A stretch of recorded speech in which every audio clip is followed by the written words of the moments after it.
Welcome to the series of ACC 501 new short lectures. ये ACC 501 की new short lecture series की video है। Complete series इस channel के ऊपर अपलोड की जा रही है और आज की वीडियो के अंदर आपको लेक्चर नंबर 12 करवाया जा रहा है। तो शुरू करते हैं आज के इस ट्यूटोरियल को। So understanding financial statement evaluation, समझते हैं फाइनेंशियल स्टेटमेंट इवैल्यूएशन को। सो इवैल्यूएटिंग करना, इवैल्यूएट करना, इनके एग्जामिन करना फाइनेंशियल स्टेटमेंट, ये ज़रूरी होता है अंडरस्टैंड करने के लिए फाइनेंशियल हेल्थ भी और जो ऑपरेशनल एफिशिएंसी होती है एक बिजनेस की। और ये प्रोसेस अलाउ करता है स्टेक होल्डर्स को कि आइडेंटिफाई करें स्ट्रेंथ्स और वीकनेसेस ऑर्गेनाइजेशन के अंदर, कि ऑर्गेनाइजेशन के अंदर क्या स्ट्रेंथ्स और वीकनेसेस हैं।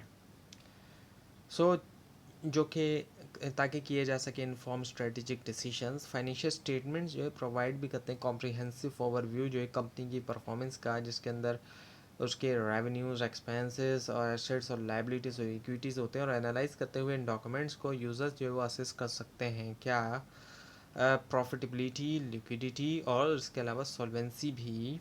सो additionally financial statement evaluation ensure करता है ट्रांसपेरेंसी और अकाउंटेबिलिटी, जो कि क्रिटिकल होते हैं मेंटेन करने के लिए इन्वेस्टर कॉन्फिडेंस और रेगुलेटरी कंप्लायंस भी। और ये सपोर्ट करता है इंटरनल मैनेजमेंट जो है ताकि कर किया जाए इन्फॉर्म डिसीशंस, और हेल्प करता है एक्सटर्नल पार्टीज़ को जैसे कि इन्वेस्टर्स, क्रेडिटर्स और एनालिसिस, ताकि गेज किया जाए वाइबिलिटी और जो स्टेबिलिटी होती है बिजनेस की।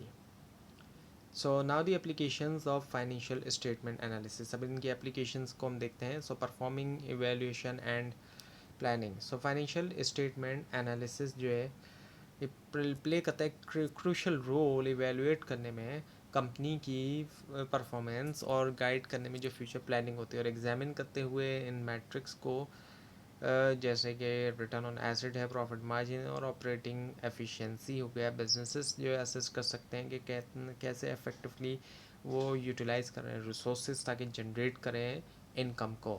और ये इवेल्यूशन हेल्प करता है आइडेंटिफाई करने में सक्सेसफुल स्ट्रेटजीज़ और ऐसे एरियाज जिनको इम्प्रूवमेंट की ज़रूरत है, इनके एरियाज ऑफ इम्प्रूवमेंट। और फाइनेंशियल एनालिसिस जो है वो इन्फॉर्म भी करता है बजटिंग और जो फोरकास्टिंग होती है उसको भी।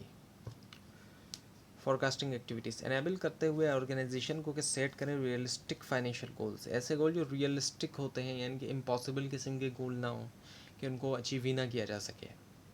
इसके अलावा एलोकेट करना रिसोर्सेज को एफिशिएंटली तौर पर, एफिशिएंसी के साथ। एफिशिएंसी अगर होगी तो उसका नतीजा ये निकलेगा कि कम से कम इनपुट से ज़्यादा आउटपुट हासिल किया जाएगा।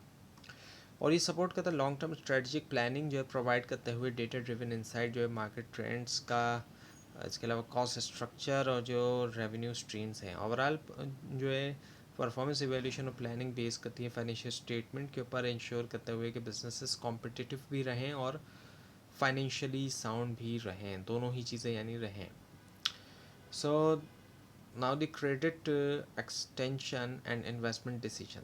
सो फाइनेंशियल स्टेटमेंट एनालिसिस जो है वो इंस्ट्रूमेंटल होता है डिसीजन मेकिंग के अंदर, जो कि रिलेट करता है क्रेडिट एक्सटेंशन और इन्वेस्टमेंट अपॉर्चुनिटीज़ से। क्रेडिटर्स जो है यूज़ करते हैं फाइनेंशियल डेटा ताकि एवेल्यूएट करें कंपनी की जो क्रेडिट वर्थनेस होती है, फोकस करते हुए जो लिक्विडिटी रेशियोज़ हैं, डेट लेवल्स और जो कैश फ्लो स्टेबिलिटी होती है, कि स्ट्रॉन्ग फाइनेंशियल पोजीशन इंक्रीज़ करता है क्या लाइकलीहुड जो है सिक्योर करने में फेवरेबल जो फाइनेंशियल टर्म्स, क्रेडिट टर्म्स हैं एक्चुअली वो। इन्वेस्टर दूसरी तरफ एनालाइज करता है प्रॉफिटेबिलिटी, ग्रोथ पोटेंशियल और जो रिस्क फैक्टर्स होते हैं वो, के डिटरमाइन करें जो अट्रैक्टिवनेस है इन्वेस्टमेंट अपॉर्चुनिटीज़ की। रेशियोज जैसे कि अर्निंग पर शेयर हो गया, रिटर्न ऑन इक्विटी और प्राइस टू अर्निंग हो गया, ये कॉमनली यूज़ किए जाते हैं इस कॉन्टेक्स्ट के अंदर। और लेवरेज करते हुए फाइनेंशियल स्टेटमेंट्स दोनों क्रेडिटर्स और इन्वेस्टर्स कर सकते हैं इन्फॉर्म डिसीजन जो कि अलाइन हो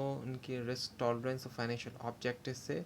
और यह एनालिटिकल अप्रोच मिनिमाइज़ करती है अनसर्टेनिटी और बढ़ाती है जो रिलायबिलिटी होती है फाइनेंशियल कमिटमेंट्स की। नाउ द कंक्लूजन, अब कंक्लूड करते हैं आज के इस लेसन को। सो एवेल्यूएट करना फाइनेंशियल स्टेटमेंट्स को हेल्प करता है स्टेक होल्डर को अंडरस्टैंड करें कंपनी की फाइनेंशियल हेल्थ, सपोर्ट करना स्ट्रेटेजिक प्लानिंग और इन्फॉर्म डिसीजंस जो कि रिलेट करते हैं क्रेडिट और इन्वेस्टमेंट से। इम्पोर्टेंस जो है कंपेयर करना फाइनेंशियल रेशियो जो इंडस्ट्री बेंचमार्क के साथ ओवरस्टेट नहीं कर सकता, और ये प्रोवाइड करता है रिलेटिव मेजर जो है परफॉर्मेंस का, और हाईलाइट करता है एरियाज जो इम्प्रूवमेंट के लिए। अब चाहे इंटरनल मैनेजमेंट या एक्सटर्नल एनालिसिस के लिए फाइनेंशियल स्टेटमेंट इवैल्यूएशन एक वाइटल टूल होता है इंश्योर करने के लिए इन्फॉर्म्ड डिसीजन मेकिंग और फोस्टर करने के लिए जो फाइनेंशियल स्टेबिलिटी होती है। और इन टेक्निक्स को अच्छी तरीके से मास्टर करते हुए एनालिटिकल टेक्निक्स को यूज़र्स जो है वो बढ़ा सकते हैं, उनकी एबिलिटी के इंटरप्रेट करें फाइनेंशियल डेटा और कंट्रीब्यूट करें जो ऑर्गेनाइजेशन की सक्सेस है। तो ये थी आज की वीडियो, आज का ट्यूटोरियल। आपको इस बारे में कोई क्वेश्चन और अगर इसमें कोई मिस्टेक भी दिखाई दे ज़रूर हाईलाइट कीजिए, और इस पूरी सीरीज़ को देखने के लिए और मिड टर्म और फाइनल टर्म एग्जाम्स की प्रिपरेशन के लिए इस चैनल को सब्सक्राइब कीजिए, बेल आइकन के ऊपर क्लिक कीजिए। Thanks for watching this video and best of luck.